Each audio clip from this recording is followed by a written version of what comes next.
இந்த நாள் வரை வண்டியை விடவில்லை. இப்போ வாங்க போமா. இன்னைக்கு டே 5 வாங்க பார்க்கலாம். நானும் ஆர்டர் அடிச்சதுன்னு அக்செப்ட் பண்ணிட்டு போயிட்டுருக்கேன். ஒரே ஒத்தடி பாதையாக போயிட்டு இருக்குது. எங்கடா கஸ்டமர் லொக்கேஷன் இருக்குதுன்னு பார்த்தா ஏதோ ஒரு மூலையில் ஒரு வீடு இருக்குது. ஒத்தடி பாதையில் போய் அதை டெலிவரி பண்ணிட்டு வரேன். யார் யாருக்கெல்லாம் மீன் வளர்க்க பிடிக்கும்னு சொல்லுங்கள். நானும் ஒரு காலத்தில் வளர்த்தேன். நல்லா தான் இருக்கும் பார்க்குறதுக்கு. ஆனால் அந்த மீன் தொட்டியை கழுவணுன்னும் போது தான் முடியலை, கொஞ்சம் கஷ்டப்படணும். மற்றபடி அவனை சொல்லி நிறுத்துங்களேன்டா. அவன் நிறுத்துற அந்த லூசுக்கு மட்டும் வந்துட்டே இருக்கான். வர்ற நிறுத்துற அவனை. பைத்தியக்காரப்ப எதுக்குடா வரீங்களா? போதும் லிஸ்ட் பெருசா போய்கிட்டு இருக்கு.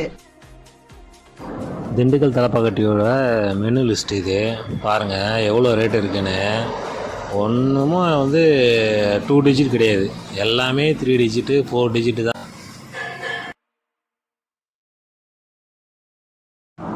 ஓகே, இன்றைக்கி ஷிஃப்ட்டு முடிஞ்சுது. இன்றைக்கோட ஏர்னிங்ஸை ஸ்க்ரீன்ஷாட் போடுறேன், பார்த்துக்குங்க. மறக்காமல் மறக்காம சர்ப்ரைஸ் பண்ணுங்க.